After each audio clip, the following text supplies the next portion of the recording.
कि बाब जिब्रील के पहलू में ज़रा धीरे से, बाब जिब्रील के पहलू में ज़रा धीरे से, फ़ख्र करते हुए जिब्रील को यूं पाया गया। ए बेटा बैठो ना, जब आपकी उम्र का था तब मैं इतना बदतमीज़ नहीं था।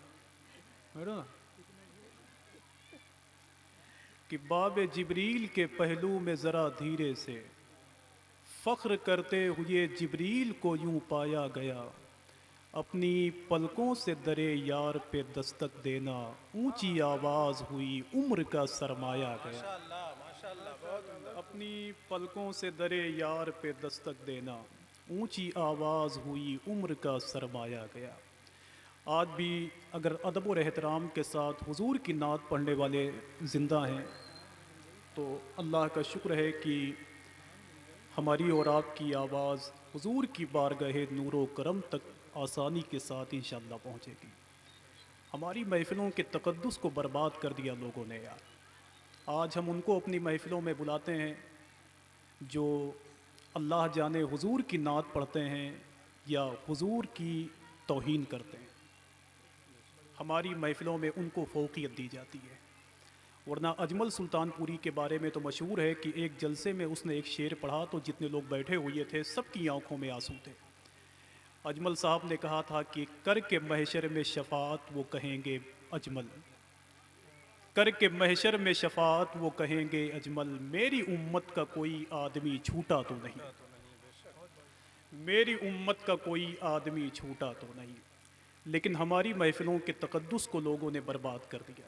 बर्बाद करने वाले हमारी जमात के उलमा नहीं हैं, बर्बाद करने वाले हमारी जमात के तलबा नहीं हैं, बर्बाद करने वाले आप जैसे नेक लोग नहीं हैं। महफ़िलों के तक़द्दुस को बर्बाद करने वाले वो पीरान इज़ाम हैं जिनका शरीयत मुतहरा से कोई ताल्लुक़ ही नहीं है।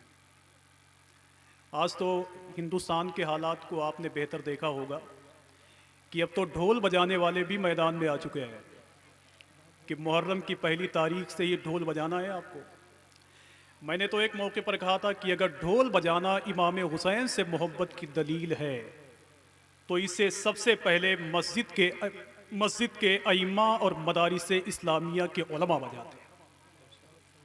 अल्लाह का शुक्र है, सबसे पहले इसे मस्जिद के अइम्मा मदारिस के उलमा बजाते हैं। लेकिन क्या करूं, कबान सामने रखी है तीर गायब है, हमारे अहद के लश्कर का मीर गायब है। चमक रही हैं मुरीदों के सर पे तलवारें, मगर जिहाद के मैदान से पीर गायब है। कि चमक रही हैं मुरीदों के सर पे तलवारें, मगर जिहाद के मैदान से पीर गायब है। अल्लाह उन्हें अक्ल सलीम अता फरमाए जो शरीयत मुताहरा का खुल्लम खुल्ला खिलवाड़ करना चाहते हैं। दुआ करें कि अल्लाह उन्हें अक्ल सलीम अता फरमाए, हमें समझने की तौफीक अता फरमाए। अल्लामा फैज़ान जमाली साहब क़िबला बैठे हुए हैं तो बताऊं आपको, एक बहुत बड़े आलिम थे, उनका नाम था अल्लामा अब्दुल हकीम अख्तर शाहजहाँपुरी। क्या नाम था? अल्लामा अब्दुल हकीम अख्तर शाहजहाँपुरी। वो पाकिस्तान के रहने वाले थे। उनकी बारगाह में कुछ लोग गए तो उन लोगों ने कहा कि हुजूर, हम लोगों ने एक बहुत बड़ी कॉन्फ्रेंस की है, उसमें आपको तकरीर करनी है। तो अल्लामा अब्दुल हकीम अख्तर शाहजहाँपुरी ने इरशाद फरमाया कि मैं उस मैदान का आदमी नहीं हूँ, जो उस मैदान के आदमी हों उन्हें ले जाओ, तकरीर करवाओ, उसके बाद में अपनी कॉन्फ्रेंस को मुकम्मल कर लो। उन लोगों ने कहा नहीं हुजूर, आपको उस जलसे में शिरकत करनी है। अल्लामा अब्दुल हकीम अख्तर शाहजहाँपुरी ने कहा ये बताओ कि मेरा मौजू क्या है। तो उन लोगों ने कहा कि हुजूर, आपका मौजू ये है कि अहले सुन्नत के जवाल का सबब क्या है। सुने, अहले सुन्नत के जवाल का सबब क्या है। उन्होंने कहा ठीक है। बहुत बड़ी महफिल थी, बहुत ढेर सारे लोग वहां बैठे हुए थे। जब अल्लामा अब्दुल हकीम अख्तर शाहजहाँपुरी मिंबर पे आए तो क्या देखते हैं कि उलमा सब बैठे हुए हैं और पीछे वहां से लेकर यहां तक 15 पीर कुर्सी पर बैठे हुए हैं जिनके चेहरे पर दाढ़ी नहीं, जो शरीयत का मजाक उड़ाने वाले लोग हैं, वो वहां से लेकर यहां तक बैठे हुए थे। अल्लामा अब्दुल हकीम अख्तर शाहजहाँपुरी माइक पे आए, खुतबा पढ़ने के बाद इरशाद फरमाया कि कमेटी वालों ने मुझसे कहा था, कमेटी वालों ने मुझे मौजू दिया था कि अहले सुन्नत के जवाल का सबब क्या है, इस मौजू पर आपको तकरीर करनी है। तो मेरे भाई अगर अहले सुन्नत के जवाल का एक सबब हो तो बताऊं, वहां से लेकर यहां तक 15-15 बैठे होंगे। समझ रहे हैं? वहां से लेकर यहां तक 15-15 बैठे होंगे। तो दुआ करें कि अल्लाह हमें हुजूर की महफिल का जो तकद्दुस है उसको बरकरार रखने की तौफीक अता फरमाए। आमीन कहें, आमीन कहें। आमीन कहते रहेंगे तो इंशाल्लाह सबका काम बन जाएगा। वो एक साहब मस्जिद में बैठ के दुआ कर रहे थे कि अल्लाह मेरे कारोबार में बरकत दे। एक आदमी का गुजर हुआ तो उसने कहा इनकी दुआ पर आमीन मत कहिएगा वरना सबके सब मर जाओगे। कहा क्यों? कहा ये आदमी कफन बेचता है, अब जब मरोगे तभी तो उसका कफन बिकेगा। तो आमीन कहने में जल्दी करें आप, समझ रहे हैं? बस जल्दी जल्दी एक शेर पढ़ता हूँ और देखना चाहता हूँ कि यहाँ के खुशकिस्मत लोग जो बैठे हुए हैं वो मेरी तकरीर को सुनकर ज़्यादा बोलते हैं कि मेरी शायरी को सुनकर ज़्यादा बोलते हैं, है ना? बस एक ही दो शेर है, बस आप सुभान अल्लाह बोलेंगे तो ठीक है और अगर नहीं बोलेंगे तो कोई दिक्कत नहीं है। वो सरकार मुहद्दिस आज़म पाकिस्तान के बारे में मशहूर है कि वो कहीं जाते तो कहते कहो लब्बैक या रसूल अल्लाह, लोग कहते लब्बैक या रसूल अल्लाह। फिर किसी महफिल का हिस्सा बनते फिर कहते कहो लब्बैक या रसूल अल्लाह, फिर लोग कहते लब्बैक या रसूल अल्लाह। एक दिन एक आदमी ने उनसे कहा कि हुजूर इतना लब्बैक या रसूल अल्लाह क्यों कहलवाते हैं? तो सरकार मुहद्दिस आज़म पाकिस्तान इरशाद फरमाते हैं कि हुजूर ने पैदा होते ही सबसे पहले हमें याद किया है, अब जब तक हमारी ज़िंदगी बाकी रहेगी हम अपने हुजूर को पुकारते रहेंगे। अब मिलके बोले लब्बैक या रसूल अल्लाह, और मिलके बोले लब्बैक या रसूल अल्लाह। अच्छा, जिनके हाथ नहीं उठते हैं मैं दुआ करता हूं कि अल्लाह उनके दोनों हाथों को सलामत रखे। लब्बैक या रसूल अल्लाह। एक दिन मेरे नसीब में वो दर भी आएगा, जिसे हुजूर का शहर देखना है वो इंशाल्लाह जल्दी करें कि एक दिन मेरे नसीब में वो दर भी आएगा। मैं तो कभी समझ नहीं सकता था कि मुझे 5 मरतबे जाने का मौका मिलेगा और अल्लाह का शुक्र है कि लाइन में लगा हुआ हूँ 25 अप्रैल के बाद फिर इंशाल्लाह। लेकिन जब दिल की आवाज़ निकलेगी तो इंशाल्लाह काम बन जाएगा। वरना एक शायर था बेढब रामपुरी, उसने तो कहा था मैं पासपोर्ट जला दूंगा जाके तैयबा में। अबे वहीं पे मरना वो जीना है, वो वापसी कैसी?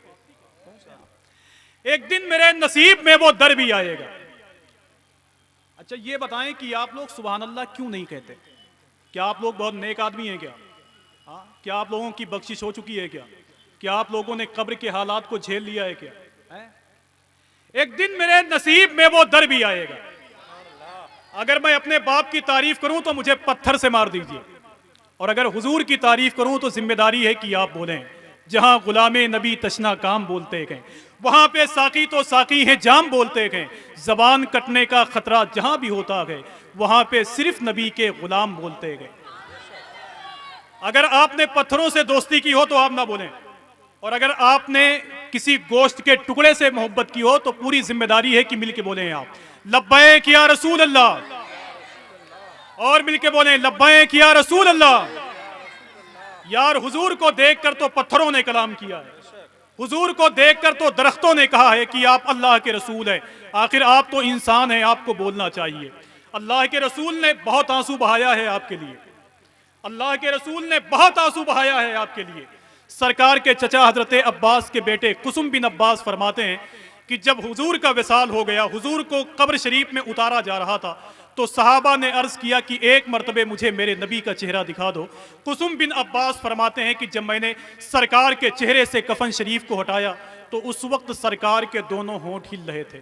कुसुम बिन अब्बास फरमाते हैं कि जब मैं करीब गया सुनने के लिए कि आखिर इस वक्त अल्लाह के रसूल की आवाज़ कौन सी है, तो कुसुम बिन अब्बास रोने लगे।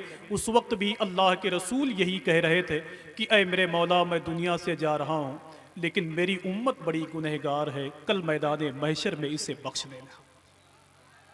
सरकार पैदा हो तो सरकार आपको याद करें, सरकार दुनिया से तशरीफ ले जाएं तो सरकार आपको याद करें। अब जरा तुलसीपुर और मदरहावा वालों मुझे ये बताओ कि अपने नबी को आपने कितना याद किया है?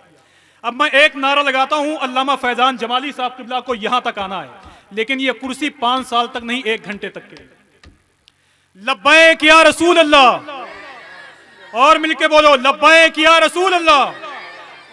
बस अब जल्दी शेर पढ़ता हूं, देखें एहसान भाई, कि एक दिन मेरे नसीब में वो दर भी आएगा जिसे हुजूर की शफाअत की जरूरत है मैदान महशर में, वो इंशाल्लाह बोले।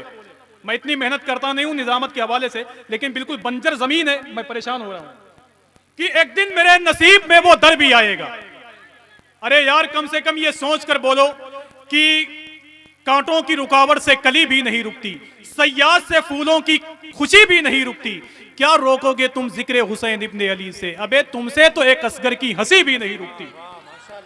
कि एक दिन मेरे नसीब में वो दर भी आएगा, कम से कम मुझे नहीं, वो हलवे की दुकान देख के बोलो यार, कि एक दिन मेरे नसीब में वो दर भी आएगा, आंखों में कुए नूर का मंजर भी आएगा, अब महशर में आसियों को छुड़ाने के वास्ते अबे मालूम है कि शाफ़ए महशर भी आएगा। महशर में आसियों को छुड़ाने के वास्ते कोई एक आदमी एक नारा लगा दे, बस मैं समझूंगा मेरी मेहनत कामयाब हो गई है। सुभान अल्लाह, शुक्रिया माशाअल्लाह। अच्छा, एक मर्तबा इतनी देर तक और आप लगाइए, मुझे आपको परेशान देखता हुआ अच्छा लगता है।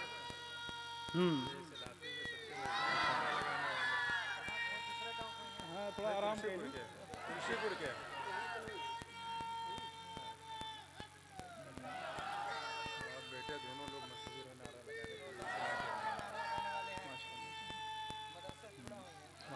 माशाअल्लाह, सुभान अल्लाह। अल्लाह आपको खुश रखे भाईजान, अल्लाह खुश रखे। बाकी जो लोग नहीं बोलते हैं उनको गोंडा के बाद एक जिला है वहां पहुंचा दे।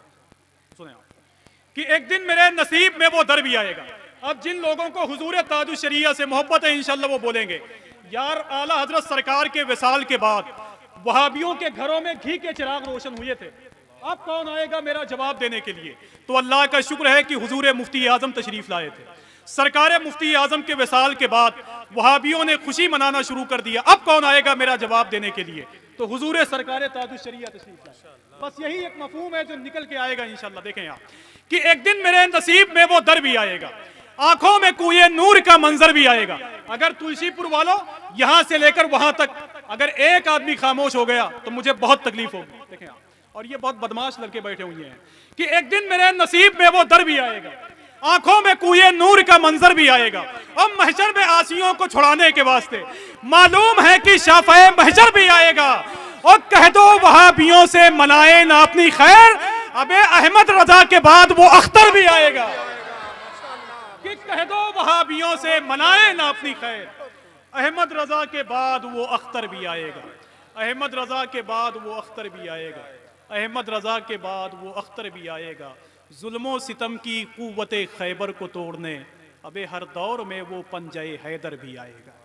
आइए बहुत ही अदब और एहतराम के साथ हिंदुस्तान के एक बहुत बड़े खतीब को आपके हवाले करता हूँ, जिनका ताल्लुक़ आपके इसी इलाके से है, लेकिन अल्लाह का शुक्र है कि उनकी खिताबत की जो धमक है वो पूरे हिंदुस्तान में महसूस की जाती है।